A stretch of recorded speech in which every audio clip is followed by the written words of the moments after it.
समन्ता चक्रवालेषु अत्रा गच्छन्तु देवता सद्धम्मं मुनिराजस्य सुनन्तु सग्गमुक्खदं धम्मश्रवण कालो अयं बदन्ता धम्मश्रवण कालो अयं बदन्ता धम्मश्रवण कालो अयं बदन्ता नमो तस्स भगवतो अरहतो सम्मा संबुद्धस्स नमो तस्स भगवतो अरहतो सम्मा संबुद्धस्स नमो तस्स भगवतो अरहतो सम्मा संबुद्धस्स ඒ අපගේ ශාස්ත්‍රෝ සම්මා සම්බුදුරජාණන් වහන්සේට අප හැම දිනාගේම নমස්කාරය වේවා. සුපින්වත්නි, ලෝකෝත්තර අර්ථ විවෘත කරගන්න අපි මේ ධර්මයේ පාවිච්චි කරමින් සිටින නිසා, ලෝකෝත්තර අර්ථ විවෘත කරගන්න මේ දේශනා අපි පාවිච්චි කරමින් සිටින නිසා අපි මේ හැම තැනකින්ම ග්‍රහණය කරගන්න ඕන ආර්ය මාර්ගයමයි. උකහා ගන්න ඕන ආර්ය මාර්ගයමයි. අප භාග්‍යතුන් වහන්සේ වදාළ කර්ම ඵල, හේතු ඵල, විපස්සනාමය විධික්‍රම හැමෝටම හරියන්නේ නැහැ. හැමෝටම හරියන්නේ නැහැ. එයාලගේ ඇතුළාන්තය ප්‍රඥාවට විවෘත වෙලා තියෙන්න ඕනේ. ප්‍රඥාවට විවෘත වෙච්ච කෙනෙකුට තමයි ධර්මාස්වාදය එන්නේ. මේ ධර්මයෙන් නැත්තම් ප්‍රඥාවක් නැති කෙනා බණ අහන්න පුළුවන්, එයාට බණ ගැන උමනාව තියෙන්න පුළුවන්. නමුත් එයාට විපස්සනාව ගැන කියනකොට එයාට උමනාව නැහැ. පටිච්ච සමුප්පාදේ කියනකොට එයා කියනවා ඒවා ගැඹුරුයි කියලා. අපෝ යෝවා ගැඹුරු වැඩි අපිට කියලා කියනවා. පින්වත්නි, හොඳට මතක තියාගන්න, මේ බුද්ධ වචනේ ස්වභාවයෙන්ම කොහොමද ගැඹුරුයි තමයි. ස්වභාවයෙන්ම ගැඹුරුයි. මේ ස්වභාවයෙන්ම ගැඹුරු දෙයක් අපි වගේ දුර්වල භික්ෂුවකට කියන්න බෑ. සාරිපුත්ත මහ රහතන් වහන්සේ වගේ ශ්‍රේෂ්ඨ උත්තමයෙකුට තමයි විස්තර කරන්න පුළුවන්. ඒකයි සාරිපුත්තයන් වහන්සේ බණ කියනකොට විශාල පිරිසක් මඟඵල ලැබුවේ. ඉතින් සාරිපුත්ත මහ රහතන් වහන්සේ ධර්මයේ කියනකොට විශාල පිරිසක් මාර්ගඵල ලබන්නත්, අද මේ සාමාන්‍ය කෙනෙක් බණ කියනකොට මඟඵල නොලබන්නත් හේතුව මොකද්ද? ඒ දේශකයා තුල පවතින අත්ථ ධම්ම නිරුක්ති පටිභාන කියන මේ පටිසම්භිදාර්ථයන් මතු කිරීමට අදක්ෂකම. එයා අර්ථය ගන්න දන්නේ හරියට. ඒ කියන්නේ එයාට ඵලය ගැන තේරෙන්නේ නැහැ. ධම්ම හේතු ගැන තේරෙන්නේ නැහැ. නිරුක්ති හේතුඵල අතර අන්තර් සම්බන්ධය ගැන කියන්න තේරෙන්නේ නැහැ. මේ තුනෙන් සමන්නාගතව ධර්මයේ මතු කරන්න බෑ. පටිභාණේ නැහැ. ප්‍රතිභාණේ ඕනමනේ පින්නොත්. නිරුක්තිය හරියටම ගන්න ඕන. දැන් ඒකනේ බලන්නකෝ, සමහර අය බුදුරජාණන් වහන්සේ ලංකාවේ පහළ වුණා වගේ මතවාද ලොකුවට ඔළුවට තියානින් නෙයි. ඊට පස්සේ එයාලට හිතෙන විදියට නිරුක්තියක් දෙනවා. වචනාර්ථය දෙනවා. අනිත්‍යද අනිච්චද කියලා සංකාල මේ විශාල සංවාද තියෙනවා. ඊට පස්සේ මේ අහුවෙන හැම වචනයකටම එයාලට හිතෙන අර්ථ දෙනවා. එහෙම අර්ථ දීලා සම්පූර්ණයෙන් ඒ අර්ථ මත ශක්තිමත් වෙන්න උත්සාහ කරන කෙනාට සත්‍ය අවබෝධය මුණ ගැහෙන්නේ. ඔය පිනතුල්ලා පුළුවන් තරම් උත්සාහ කරන්න බුදුරජාණන් වහන්සේ වදාළ මූලික දේශනාවටම එකතු වෙන්න. මූලික දේශනාවට එකතු වුණොත් යම් ශ්‍රාවකෙක් එයාට ස්ථීරව ධර්මයේ දියුණු කරගෙන ඉස්සරහට යන්න පුළුවන්. ඒතරම් මූලික අර්ථය ඇතුලේ මිය ගියොත් මේ පස්සේ පැවිදි අයගේ අදහස් වලට අපි එකතු වුණොත්, එක පැවිදි කණ්ඩායම් වල අදහස් වලට එකතු වුණොත් අපට අවබෝධය කරා යන්න බෑ. ඉතින් ධර්ම විනය හොයාගන්න තියෙන එකම විදිය තමයි ආර්ය ශ්‍රාංගික මාර්ගයටම ගරු කරන්න ඕන. ආර්ය ශ්‍රාංගික මාර්ගයටම ගෞරවය යන්න ඕන. පටිච්ච සමුප්පාදයටම හිස නමන්න ඕන. පටිච්ච සමුප්පාදයටම හිස නමන්න ඕන. ආර්ය ශ්‍රාංගික මාර්ගයටම ගෞරවය යන්න ඕන. නැත්තම් කෙනෙකුට අවබෝධය කරා යන්න බෑ. පින්වත්නි, අද අපි ඔබට දේශනා කරන ගාථා රත්නය තමයි ලංකාවේ බෞද්ධයෝ අතර බොහොම ප්‍රකට ගාථාවක්. දැන් මේ විවරණය තුලින් අපි ගාථා දේශනා මතු කරනෝනේ නිතර. එතකොට අපි අද දේශනා කරන ගාථාව තමයි පින්වත්නි ලංකාවේ මිනිස්සු ගොඩාක් පාවිච්චි කරන අර්ථය. ඒ ගාථාවක් ඒක ලංකා පුංචි දරුවන්ටත් මතකයි. ඒ තමයි නිතර සජ්ජායනා කරන සබ්බ පාපස්ස අකරණං කුසලස්ස උපසම්පදා සචිත්ත පරියෝදපණං ඒතම් බුද්ධානුශාසනං කියන ගාථා රත්නය. මේ ගාථාව අපගේ බුදුරජාණන් වහන්සේම වදාළ දෙයක්. මේක බුද්ධාන්තරවලත් වදාළ දෙයක්. අතීත බුදුරජාණන් වහන්සේලාත් වදාළ දෙයක්. මේ ගාථාව තමයි භික්ෂු සංඝයා හික්මවන්න බුදුරජාණන් වහන්සේ මුල් කාලේ පාවිච්චි කරලා තියෙන්නේ. ප්‍රධාන ගාථා තුනක් ඒකට තියෙනවා. ඒ ගාථා තුنين එකක් මේක. දැන් බුදුරජාණන් වහන්සේ විනය පනවන්නේ අවුරුදු 20කට පස්සේ. එතකොට මේ 20ට වෙනකන් බුදුරජාණන් වහන්සේ ශ්‍රාවක සංඝයා හික්මෙව්වේ කොහොමද කියලා කෙනෙක් අහන්න පුළුවන්. මේ ගාථා වලින් හික්මෙව්වේ. මේක තමයි මහණෙනි මගේ අනුශාසනාව කියලා භාග්‍යවතුන් වහන්සේ බුද්ධ ශාසනයේ අර්ථයේ කුළු ගන්නවලා පෙන්නකොට ඒ ශ්‍රාවක සංඝයා ඒ බුද්ධ වචනේ මත හොඳට හික්මෙනවා. අර පස්සේ කාලේ ඉතින් බුදුරජාණන් වහන්සේට ඕබනා වුණා විනය පනවන්න. මේ සංඝ පිරිස බොහොම ව්‍යාකූල වුණානේ සමහර තැන්වල. ඉතින් Tamanගේ මතවාද ඔසවාගෙන යන්න පටන් ගත්තා. ඒ වගේම විනයානුකූල කටයුතු වලින් බැහැර වුණ බුදුරජාණන් වහන්සේම වදාළනේ පින්වත් මහණෙනි මට මුල් කාලේ සංඝයා පරිහරණය කරන්න හරි පහසුයි කියනවා. මුල් කාලේ සංඝයාව පරිහරණය කරන්න මහණෙනි සංඝ පිරිස ඇසුරු කරන්න හරි පහසුයි කියනවා. ඒකට හේතුව තමයි මහණෙනි ඒක හරියට මේ වගේ කියනවා. මට මේ පොඩි අනුශාසනාව විතරයි කරන්න ඕනේ කියනවා. ඒක හරියට හොඳට දමණය වෙච්ච අජානීය අස්වැයෙකුට. ඒ අස්වැය හොඳට දමණය වෙලා නම් ඒ දමණය වෙච්ච අජානීය අස්වැයෙකුට කෙවිතෙන් දිශාව විතරයි පෙන්වන්න ඕන කියලා. ඒ අජානීය අස්වැයාට කෙවිතෙන් දිශාව විතරයි පෙන්වන්න ඕන කියලා. එතකොට කෙවිතෙන් මේ නිකන් කෙවිතෙන් ගහන්නවත් ඕනේ නැහැ කියලා. හැමතෙම තට්ටු කරන්න ඕනේ නැහැ කියලා. දිශාව පෙන්නපු ගමන් ඒ අස්වැයා දිශාවට යනවා කියලා. උතුරට යන්න කියනකොට උතුරට යනවා කියලා. දකුණට යන්න කියනකොට දකුණට යනවා. අන්න ඒ වගේ මහණෙනි මුල් කාලෙමට ශ්‍රාවක සංඝයාට විනය පනවන්න උවමනා වුණේ නැහැ කියලා. ඒතර මුල් කාලේ ආයත තිබුණේ කෙලින්ම සසර දුක ඉවර කරගන්න උවමනා. ඒ කියන්නේ මුල් කාලේ ආයත ඒක ලොකුවටම තිබුණා. ඉතින් පස්සේ කාලේ ආය ඉතින් විවිධ අය පැවිදි වුණා. නානාත් සංඥා වලින් අය ඇවිල්ලා පැවිදි වුණාට පස්සේ භාග්‍යතුන් වහන්සේට සිද්ධ වුණා මේ ශාසනය ප්‍රවේශම් කරන්න විනය පනවන්න. ඔය අතර භික්ෂුණී සංඝයාත් බිහි වුණා. මේ භික්ෂුණී සංඝයා බිහි වුණාට පස්සේ බුදුරජාණන් වහන්සේම වදාලා බුදුරජාණන් අෂ්ටගරු ධර්ම පනවලා යාන්තම් ශාසනය බේරගත්තා. එතකොට දැන් කෙනෙක් කියන්න පුළුවන් නෑ ඉතින් කාන්තාවටත් නිවන් දකින්න අවස්ථාව දෙන්න ඕනනේ කියලා. ඉතින් බුදුරජාණන් වහන්සේකට කල්යල් එනකම් බලාගෙන හිටියා. මොකද මේ භික්ෂුණී සංඝයාගේ තියෙන ගැටලුව තමයි මේ සාමාන්‍ය ස්ත්‍රිය ස්වභාවයෙන්ම කෙලෙස් බහුලයි. ඒක ජීව විද්‍යාත්මකව ගත්තත් අපිට පිළිගන්න වෙනවනේ. ස්ත්‍රියට තියෙනවා පුරුෂයෙකුට නැති වේදනා, දුක් වේදනා. ඒක පුරුෂයෙකුට නෑ. උදාහරණයක් විදිහට දරුවෙක් කුස තුල දරාගෙන ඉන්න වේදනාව පුරුෂයෙකුට නෑනේ. දරුවෙක් කුසින් බිහි කරන අධික ප්‍රසූත වේදනාව පිරිමින්ට නෑනේ.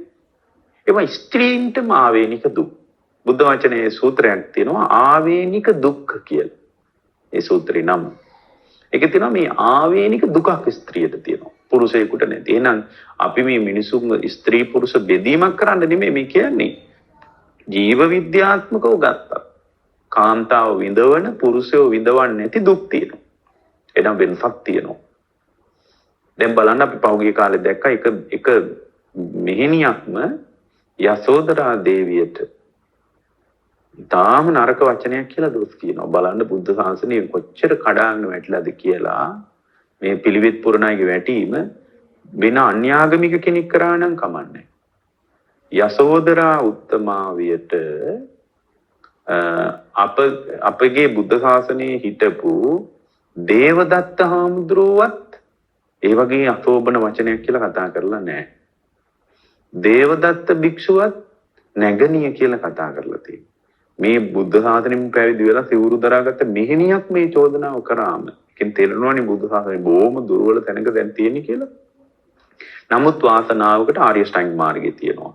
සතර සතිපට්ඨානය තියෙනවා. ඉන්ද්‍රිය ධර්ම බල ධර්ම තියෙනවා. බොජ්ජංග ධර්ම තියෙනවා. ඉතින් ආර්ය ශ්‍රැංග මාර්ගය හොඳට ප්‍රකටව මතුවලා තියෙනවා. හේතුඵල ඇහෙනවා. ඉතින් ඒ නිසා අපි මේ බුද්ධ ශාසනය දුර්වලයි කියලා හිතන්න හොඳ නැහැ. බුද්ධ ශාසනයට ආපු අය දුර්වල වෙලා තියෙනවා. බුද්ධ ශාසනය එදා වගේම ශක්තිමත්. බුද්ධ ශාසනය තුල ශක්තිය හීන වෙලා නැහැ. බුද්ධ ශාසනය එදා වගේම හොඳට තියෙනවා.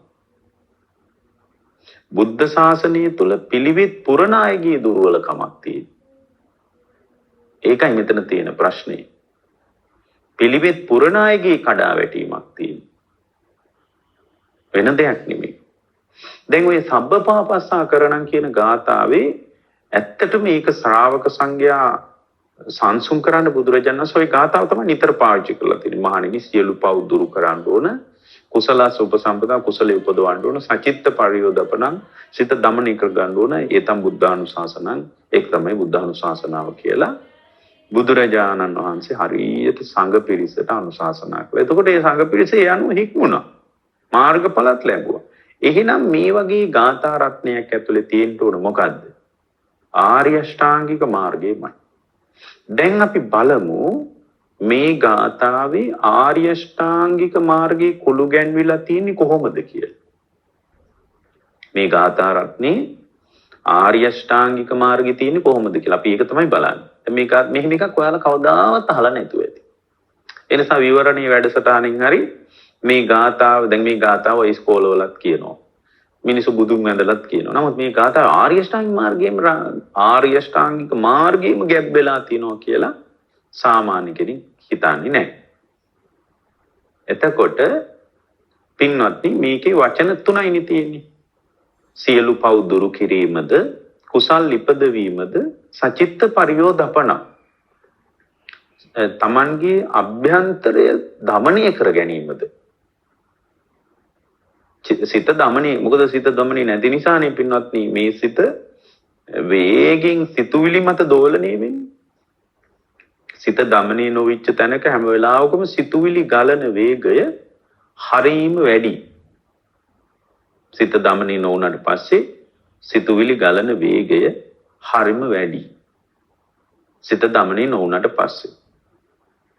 එතකොට සිත දමනය කර ගැනීම කියලා කියන්නේ සිත දමනය කර ගැනීම කියලා කියන්නේ එයා යාගෙම සිත දැකලා කියන එක. එයා යාගෙම සිතේ හට ගන්නා වූ විතක්ක ਵਿਚාර, සංචේතන, වේදනා, තණ්හා දැකලා කියන එක. Tamanගේ සිත දැකීමෙන් තොරව සිතේ දමනයක් අපට ලැබෙන්නේ නැහැ. Tamanගේ සිත නොදකින තාක්කල් එයා මොකද කරන්නේ? Tamanගේම සිත නොදකින තාක්කල් එයා නොඑක් අරමුණු පස්සේ දුවනවා විතරයි. නොඑක් අරමුණු පස්සේ හඹාගෙන යනවා විතරයි. එයාට වෙන දෙයක් ඉතුරු වෙන්නේ නැහැ. එයාට වෙන දෙයක් නැහැ. දැන් පින්වත්නි, තබ්බපාපස්සා අකරණම් කියනකොට පාපී අර්ථයක්. කුසලස් උපසම්පදා කියනකොට කුසල අර්ථයක්. සචිත්ත පරියෝදපණං කියනකොට සිත දමනය කර ගැනීම. මතක තියාගන්න මේකේ පින්වත්නි සීලය සහ ප්‍රඥාව යා කරන තැන තමයි මැද වාක්‍ය. කුසලස් උපසම්පදා. කුසලය ඉපදවීම කියන එක. කුසලයේ ඉපදවීම කියන එක මැදට අරගෙන සබ්බ පාපස්සා කරණම් කියන එක සීලයේ පැත්තට අරගෙන සචිත්ත පරියෝදපණං කියන එක ප්‍රඥාව පැත්තට දැම්මට පස්සේ එතකොට සීලය සහ ප්‍රඥාව දෙපැත්තේ තියෙනවා. බුදුරජාණන් සේම වදාළ දේශනාවල. මහණෙනි සීලයෙන් තමයි ප්‍රඥාව හැදෙන්නේ. එහෙම දේශනා තියෙනවා. ප්‍රඥාවෙන් තමයි සිල් හැදෙන්නේ. මහණෙනි සිල්වතාට තමයි ප්‍රඥාවන්තයා කියන්නේ. ප්‍රඥාවන්තයාට තමයි සිල්වතා කියන්නේ. මහණෙනි මේ සීලේ ප්‍රඥාවට උපකාර වේ. ප්‍රඥාව සීලයට උපකාර වේ කියලා කරපු දේශනාවක් තියෙනවා. එතකොට ඔය පින්නතුලා හොඳට මතක තියාගන්න සීලේ ගැඹුරු අර්ථය තමයි සබ්බපාපස්සා කරණම්.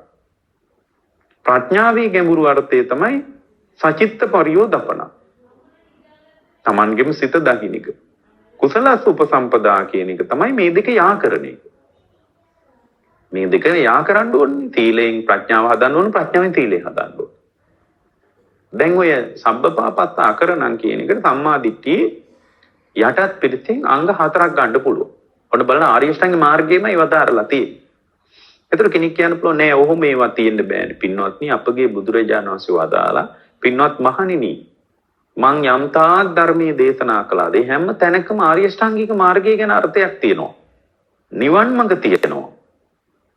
භාග්‍යවතුන් වහන්සේ වදාලානේ අර පහාරාද කියන සූත්‍රයේදී පෙන්වන්නේ මහා පහාරාද අසුරයක් කිව්වනේ ඇවිල්ලා මේ මහා සමුද්‍රය තුල පවතින එකම රසය ලුණු රහ. ඉතින් අපේ මේ අසුරයෝ ලුණු රහට හරි ආසයි.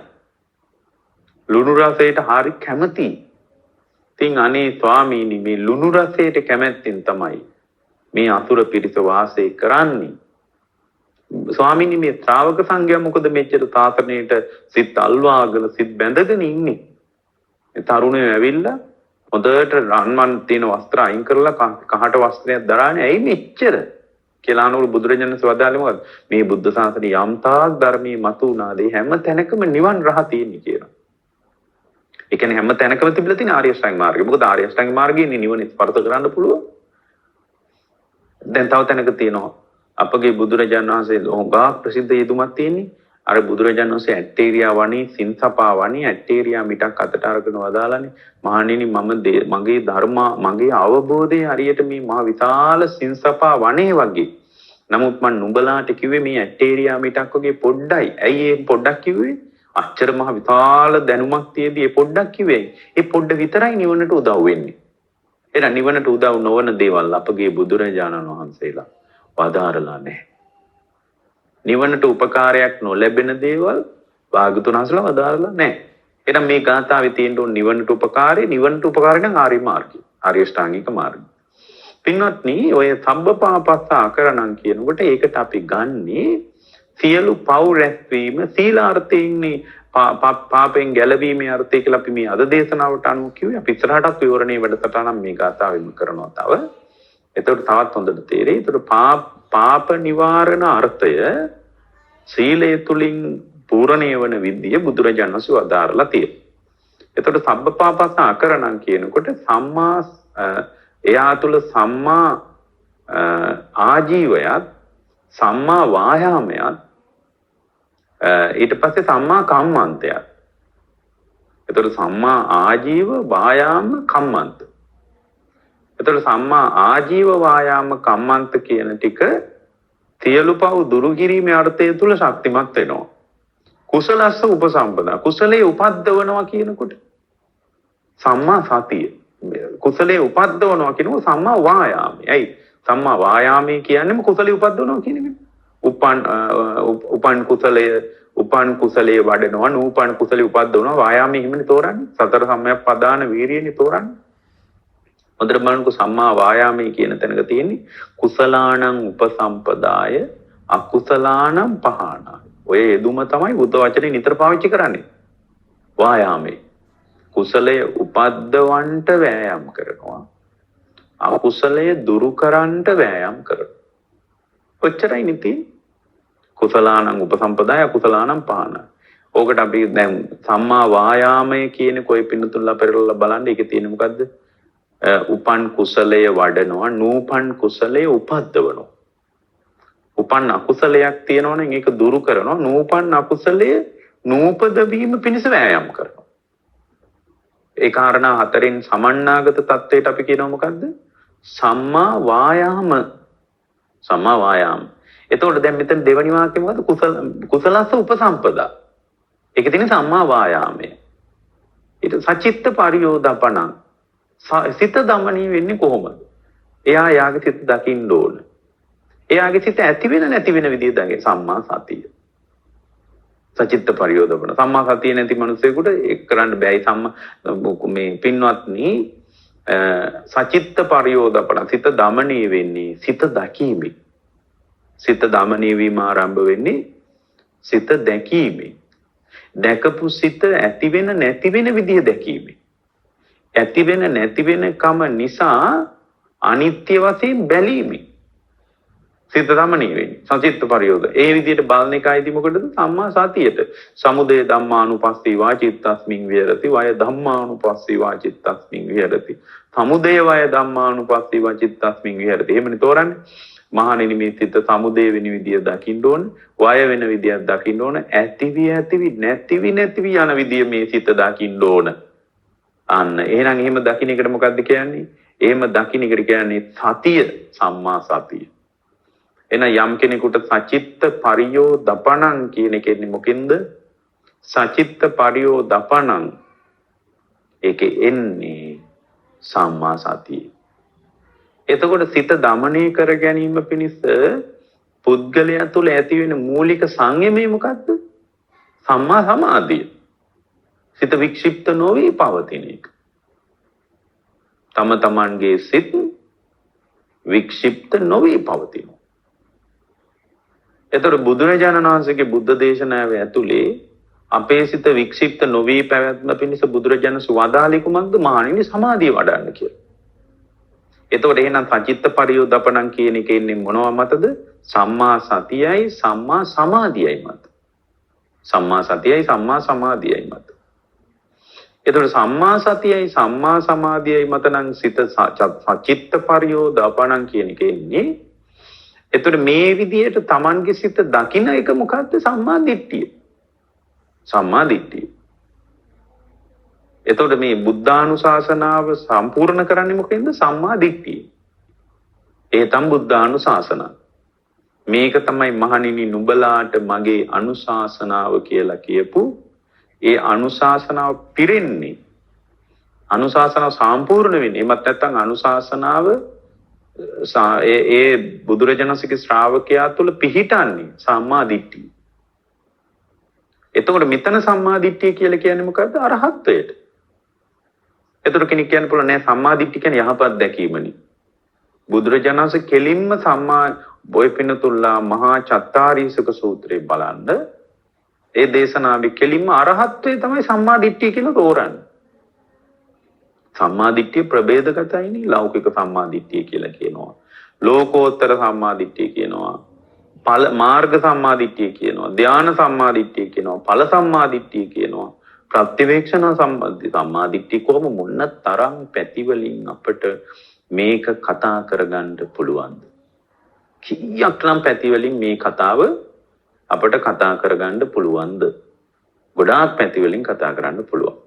එහෙමනම් මෙතන සම්මා දිට්ඨිය කියන්නේ අරහත්ත්වය. එතකොට දැන් බලන්න සබ්බපාපස්ස අකරණම් කියනකොට අර ආර්ය ශ්‍රාංග මාර්ගයේ සීලයට අයිති කොටස්. එතකොට කුසලස් උපසම්පදා කියනකොට සම්මා වායාමය. ඒ කියන්නේ කුසලයේ ගැන අවධාරණය කරන්නේ. කුසලයේ ගැන අවධාරණය කරන්නේ එතන. එතකොට මේ ඊට පස්සේ සචිත්ත පරියෝදපණං කියනකොට සිත දමනය කර ගැනීම කියනකොට සිත දමනය කර ගැනීමේ ශ්‍රාවකත්වයේ තේරුම් කරද්දී ඒක කොතනටද ඇති? සචිත්ත පරියෝදපණං වෙන්නේ සම්මා සතියයි සම්මා සමාධියයි මත. සම්මා සතියයි සම්මා සමාධියයි මත. ඒ තමයි බුද්ධානුශාසනාව. මහණෙනි මෙයයි බුද්ධානුශාසනාව. මේකයි නුඹලාට කරන අනුශාසනාව කියලා බුදුරජාණන් වහන්සේ මහණෙනි මෙන්න මේ අනුශාසනාව මත ශක්තිමත් වෙන්න කියලා කියාපු තැන තියෙන අනුශාසනාව පූර්ණණයටපත් වෙන්නේ සම්මා දිට්ඨිය ප්‍රතිවේද කිරීම. එයා සම්මා දිට්ඨිය ප්‍රතිවේද කරන්න ඕන. පින්වත්නි හැම කෙනෙක්ම සම්මා දිට්ඨිය ප්‍රතිවේද කරනකම් අනාතයි. සම්මා දිට්ඨිය ප්‍රතිවේද කරගන්නකම් අනාතයි. ඒ නිසා ආර්ය අෂ්ටාංගික මාර්ගයෙන් තොරව අපට අවබෝධය කරා යන්න වෙනත් විදිහක් නැහැ. අවබෝධය කරා යන්න වෙනත් විදිහක් නැහැ. එතකොට අවබෝධය කරා යනවා නම් ඒ අවබෝධය කරා යන කෙනා පුළුවන් තරම් ආර්ය අෂ්ටාංගික මාර්ගය අනුව විමසා බැලිය යුතුයි. එම විමසා බලනවා නම් සබ්බපාපස්ස අකරණං කියනකොට එයාට සීලෙමයි පේන්නේ. කුසලස් උපසම්පදා කියනකොට සම්මා වායාමයයි පේන්නේ. සචිත්ත පරියෝදපණං කියනකොට සම්මා සති සම්මා සමාධි තත්ත්වයයි පේන්නේ. ඒ තමයි බුද්ධානුශාසනාවේ පූර්ණත්වයේ විදියට යාට සම්මා දිට්ඨියමයි පේ. මෙන්න මේ බඳු දැක්ම යම් ශ්‍රාවකයෙක් තුල තියෙනවා නම් මේ බඳු විභාග කර ගැනීම යම් ශ්‍රාවකයෙක් තුල තියෙනවා නම් මේ විදියට යම් කෙනෙක් මේ බඳු ගාථා රත්නයක් විමසා බලනවා නම් එයා තුල නිවන් මඟමයි පූර්ණේ වෙන්නේ. නිර්වාණගාමී මාර්ගයමයි පූර්ණේ වෙන්නේ, වෙන දෙයක් නන් නෙමෙයි පින්වත්. ඒ බඳු නිබ්බානගාමී මාර්ගයකට අවතීර්ණය වීම පිණිස පින්නතුන්ලා සියලු දෙනාටම මේ කුසල් හේතු වාසනා වේවා කියලා අපි ප්‍රාර්ථනා කරනවා. නිදුක් වේවා, නිරෝගී වේවා, සුවපත් වේවා. ජීවිතාවබෝධයේ ධර්මාවබෝධයේ පිණිස මේ කුසල් බලවත් වේවා. මේ කුසලානිසංසයන් සියලු දෙනාටම සසර දුක් ගෙවා ලබන උතුම් නිවන් පිණිසම හේතු වාසනා වේවා කියලා අදිෂ්ඨාන කරනවා. සතරවරන් රජදරුවන් සක්දෙවිඳුන් ප්‍රදාන සියලු දිව්‍ය රාජ මණ්ඩලවලටත් බ්‍රහ්ම රාජ මණ්ඩලවලටත් අවීචයේ පටන් භවාග්‍රේ දක්වා විහිදී පැතිරී පවතින පෙනෙන නොපෙනෙන හැම දිනාටමත් මේ උතුම් කුසල් නිවන් දොරටුවක් වේවා. ආකාසට්ටා ච බුම්මට්ටා දේවා නාග මහිත්‍තිකා පුඤ්ඤන්තං අනුමෝදිත්වා චිරං රක්칸තු ශාසනං. ආකාසට්ටා ච බුම්මට්ටා දේවා නාග මහිත්‍තිකා පුඤ්ඤන්තං අනුමෝදිත්වා චිරං රක්칸තු දේශනං. ආකාසට්ටා ච බුම්මට්ටා දේවා නාග මහිත්‍තිකා පුඤ්ඤන්තං අනුමෝදිත්වා චිරං රක්칸තු ත්වං සදා. ඔබ හැම දිනාටම තෙරුවන් සරණයි.